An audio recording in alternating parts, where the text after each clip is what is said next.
Numa época em que cada esquina parece ter uma câmera e cada pessoa um celular, a ideia de alguém desaparecer no ar soa quase impossível. No entanto, foi exatamente isso que aconteceu com Mekayla Bali, uma garota de 16 anos. Mekayla era descrita por sua família como uma jovem doce, quieta e reservada. Ela não era aventureira nem espontânea. No entanto, nas 36 horas que antecederam seu desaparecimento, em 12 de abril de 2016, essa garota normal e tímida começou a agir de forma completamente atípica, errática e secreta. Ela foi vista por toda a cidade em câmeras de segurança, seguindo um roteiro inexplicável, falando em um telefone que não registrava chamadas, antes de dar seu último passo conhecido e sair da existência.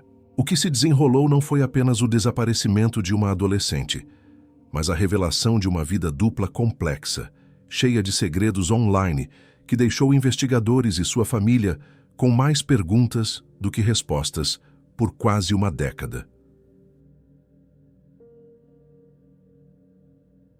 Mekayla Bali era uma adolescente de 16 anos que vivia em Yorkton, Saskatchewan, no Canadá.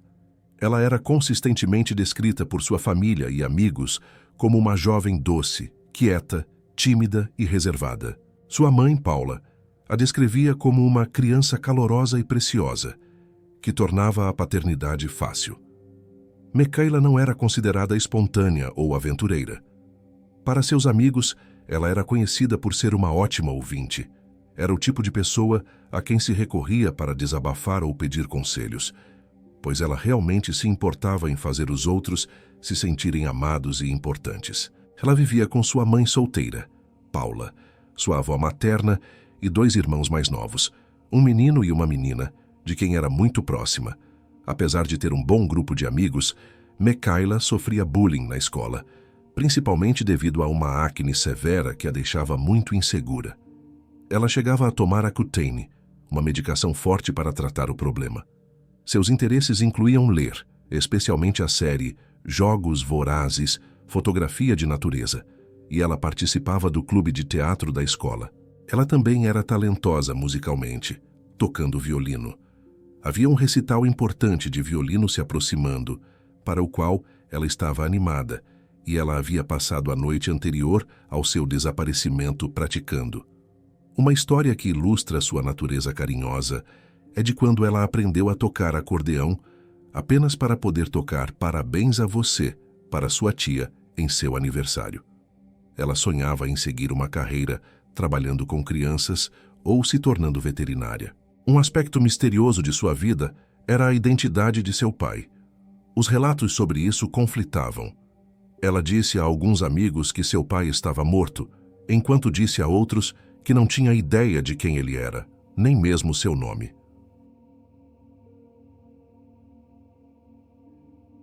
No dia anterior ao seu desaparecimento, 11 de abril de 2016, o comportamento de Mekayla começou a parecer estranho para seus amigos. Durante o horário de almoço, que ela passou com 2 de suas amigas mais próximas, Shelby e Oshana, Mekayla de repente começou a falar sobre seu desejo de ir a algum lugar ou férias. Ela mencionou especificamente cidades como Moose Jaw e Prince Albert. Mais tarde, naquele mesmo dia na escola, seu professor notou que ela parecia estranha e que algo parecia estar em sua mente. Ela continuou a falar sobre viagens. Ela disse à amiga Shelby que planejava ir de férias para Saskatoon. Outros alunos a ouviram mencionar que ela estava planejando uma pequena viagem para Regina com sua família. No entanto, ninguém de sua família sabia sobre quaisquer planos de viagem. Eles não tinham ideia do que ela estava falando. Além dos planos de viagem, naquele mesmo dia, Mekayla mencionou 2 rapazes que ninguém em sua vida conhecia. Sua amiga Shelby a ouviu falando sobre um garoto chamado Josh. Shelby não conhecia nenhum Josh e nunca tinha ouvido Mekayla falar dele antes. Quando Shelby perguntou a Mekayla sobre ele, Mekayla simplesmente a ignorou e não respondeu. Separadamente, outra amiga, Amy, ouviu Mekayla falar sobre um cara chamado Christopher. Mekayla disse a Amy que Christopher viria à cidade algum dia para encontrá-la. A polícia e amigos acreditavam que esses eram homens que ela conheceu online. já que Mikaela era muito ativa em aplicativos como Snapchat, Instagram e Kik, onde fazia amizade com estranhos. O comportamento estranho continuou depois que a escola terminou. Por volta das 16h35, Mikaela pediu à sua amiga Oshana que a levasse ao banco no dia seguinte. Ela disse a Oshana que realmente precisava de ajuda e que isso era muito importante.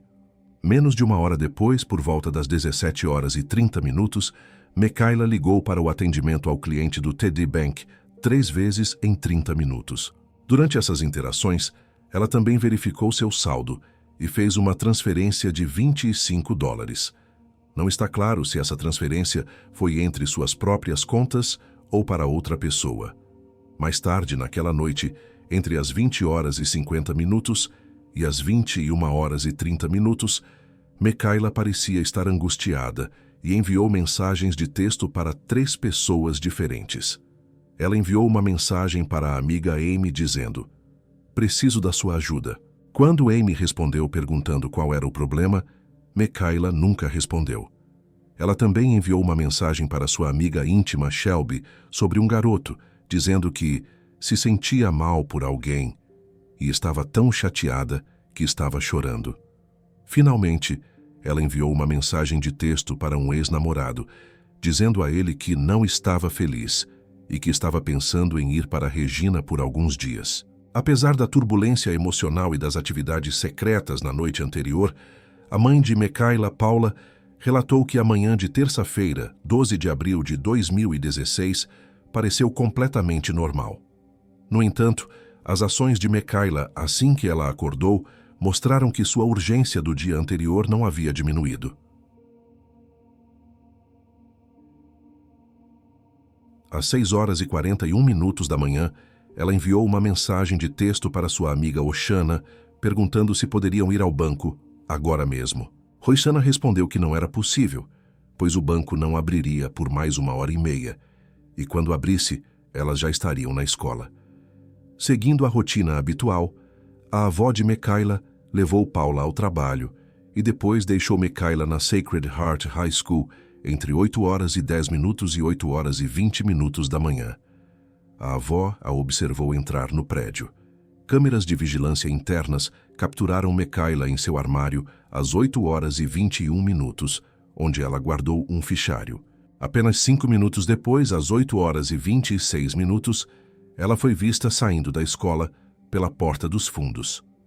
Ela não compareceu a nenhuma de suas aulas naquele dia. A trajetória de Mikaela pela cidade foi rastreada por várias câmeras de segurança.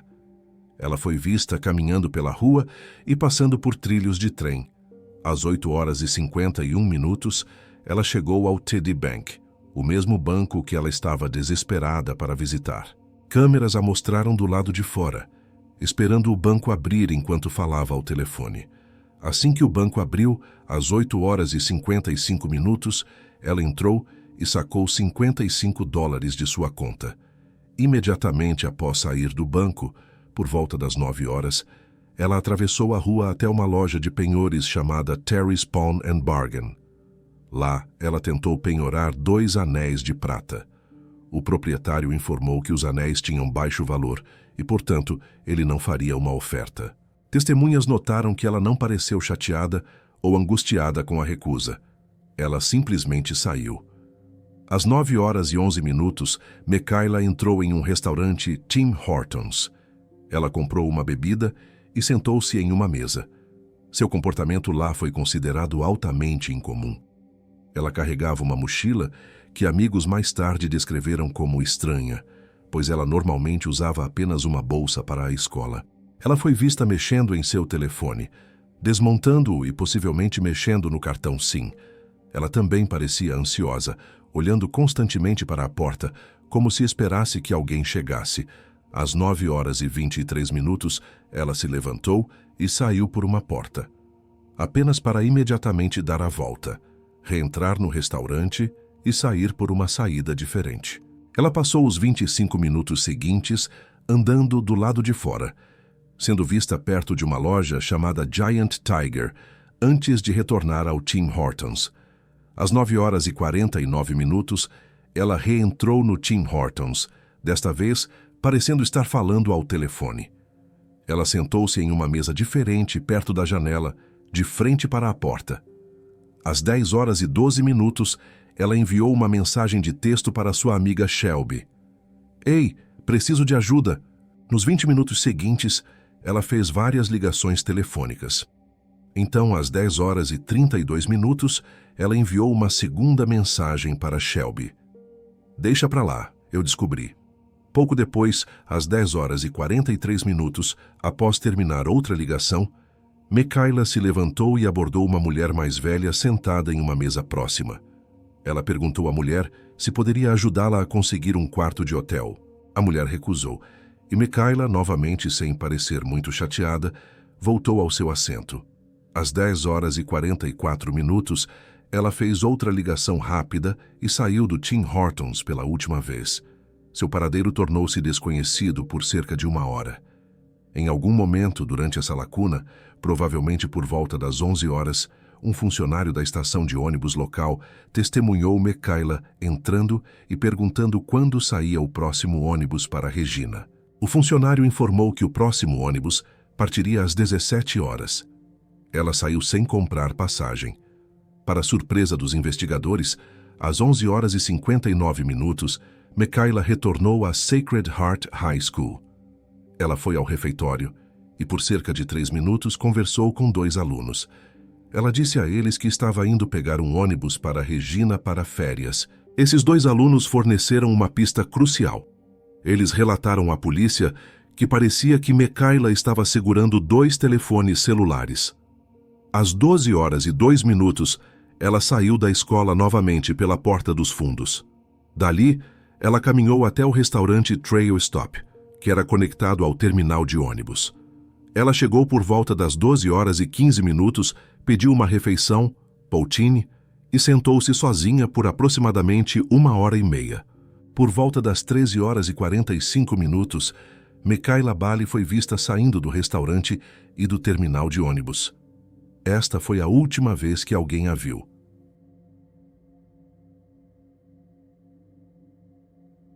A rotina da família Bali foi quebrada naquela tarde. Às 15h40, a avó de Mikaela chegou à escola para buscá-la para a importante aula de violino, antes do recital. Mikaela não estava no local de espera habitual. Preocupada, a avó entrou na escola para procurá-la. Ela rapidamente soube de professores e colegas que ninguém via Mikaela desde a manhã. Ela havia faltado a todas as suas aulas naquele dia. O pânico começou a se instalar.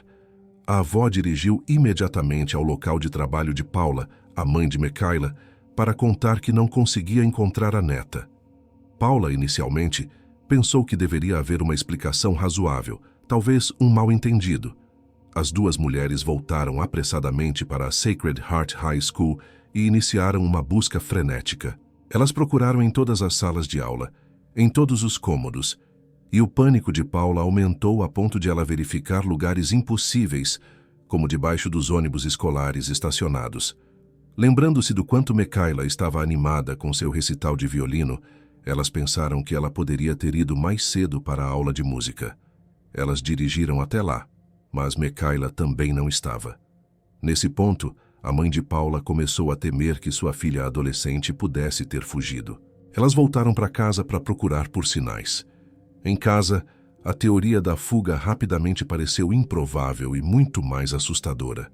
Todos os itens que uma adolescente consideraria essenciais para fugir ainda estavam em seu quarto. Seu carregador de celular estava lá. Sua maquiagem e, crucialmente, sua medicação prescrita para acne, Accutane, que ela nunca deixava de tomar, também foram deixadas para trás. A evidência mais contundente foi a descoberta de Paula. A família mantinha uma reserva de dinheiro de emergência em casa, da qual Mikaela sabia a localização e tinha fácil acesso. Se ela estivesse planejando fugir e precisasse desesperadamente de dinheiro, como suas ações no banco e na loja de penhores sugeriam, ela teria pego. Quando Paula verificou o esconderijo, todo o dinheiro estava lá, intocado. Foi nesse momento que Paula teve um ataque de pânico, percebendo que algo estava terrivelmente errado. Após esgotar todas as possibilidades, às 20 horas daquela noite, Mekaila Bali foi oficialmente reportada como pessoa desaparecida à Real Polícia Montada do Canadá, RCMP. A investigação sobre o desaparecimento de Mekaila Bali foi imediatamente complicada por uma descoberta central. A adolescente tímida e quieta que sua família conhecia levava uma vida secreta e expansiva online. A primeira grande barreira foi o telefone dela. Os investigadores conseguiram confirmar através de múltiplas câmeras de segurança que Mekaila estava fazendo dezenas de ligações ao longo do dia, do lado de fora do banco, dentro do Tim Hortons e enquanto caminhava. No entanto, quando a polícia obteve os registros oficiais de seu celular, eles mostraram 0 chamadas de entrada ou saída durante todo o dia do desaparecimento. Isso levou os investigadores a concluir que ela não estava usando a rede telefônica normal, mas sim aplicativos de internet, VoIP, para se comunicar, como Snapchat, Instagram ou outros. Foi mencionado que ela usava o aplicativo Kik, uma plataforma de mensagens conhecida na época por permitir comunicação anônima e que foi descrita como um playground de predadores. A investigação foi severamente atrasada porque muitas dessas empresas de mídia social, como o Snapchat e Instagram, estão sediadas nos Estados Unidos. Devido às leis de privacidade internacionais, a RCMP levou 10 meses agonizantes para obter legalmente os dados das contas de Mekaila. Quando finalmente conseguiram acesso, os dados revelaram uma teia complexa. Mekaila operava entre 4 e 16 contas diferentes, principalmente no Instagram, usando vários nomes e pseudônimos.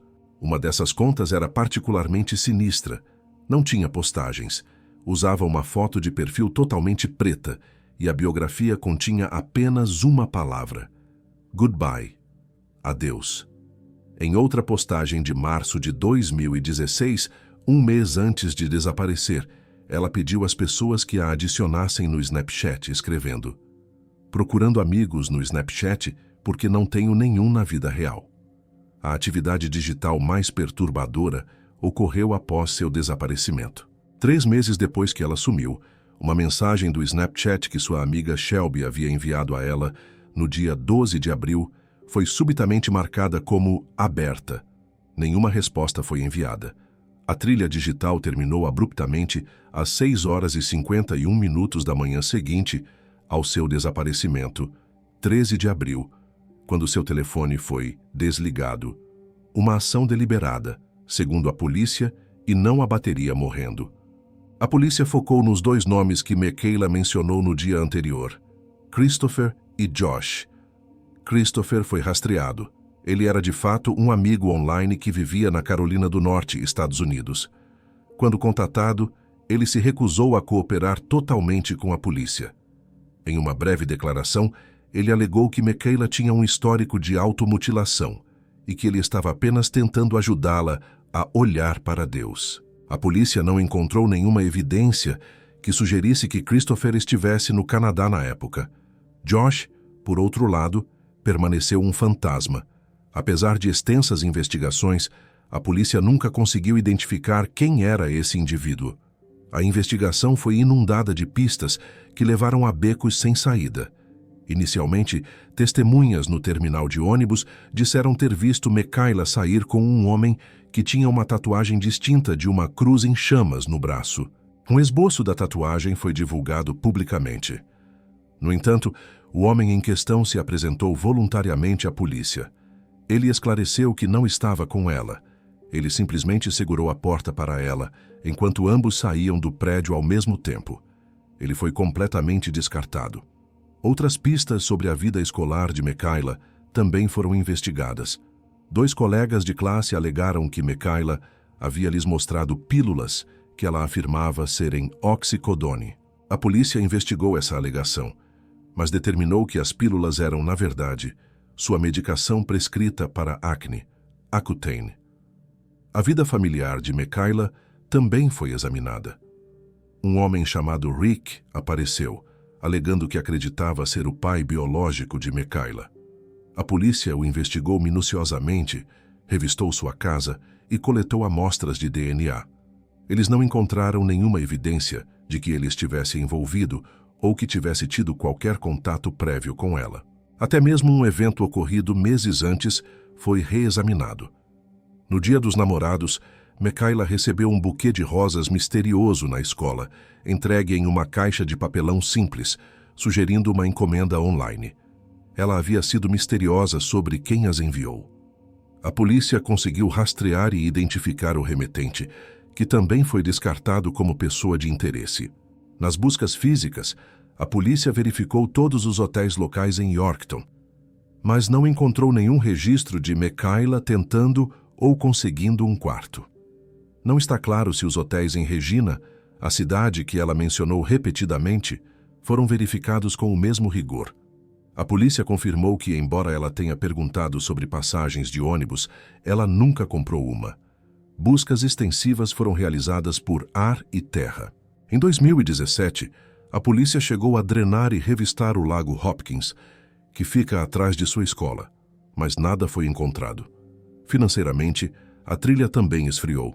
Após o saque de $55 e suas compras de comida e bebida, os investigadores estimam que ela desapareceu com, no máximo, $40 ou $45 em espécie. Este caso nunca avançou para um julgamento, pois Mikaela Bali nunca foi encontrada e nenhum suspeito foi formalmente preso. A investigação da polícia, agora transferida para a Unidade de Crimes Históricos, permanece focada em 3 teorias principais que tentam explicar o comportamento bizarro e o desaparecimento da adolescente. A primeira teoria considera a possibilidade de que Mikaela tenha tirado a própria vida. Os argumentos a favor desta teoria baseiam-se na evidente angústia emocional que ela exibiu nas horas que antecederam seu desaparecimento.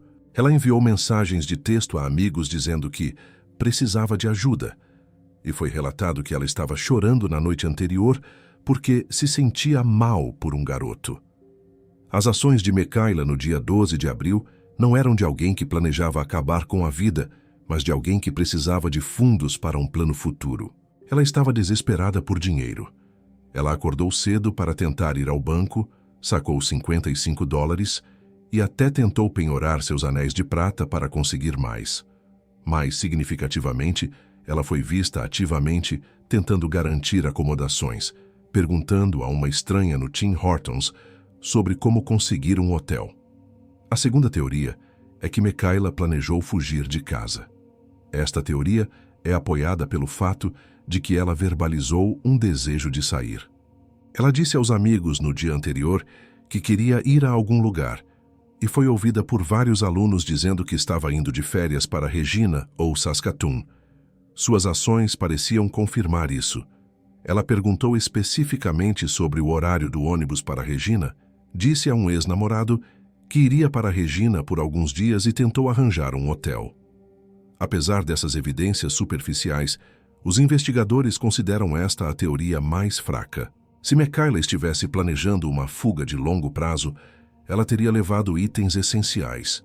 No entanto, ela deixou para trás seu carregador de celular, sua maquiagem, que era importante para sua autoestima devido à sua insegurança com a acne, e sua medicação prescrita vital Accutane.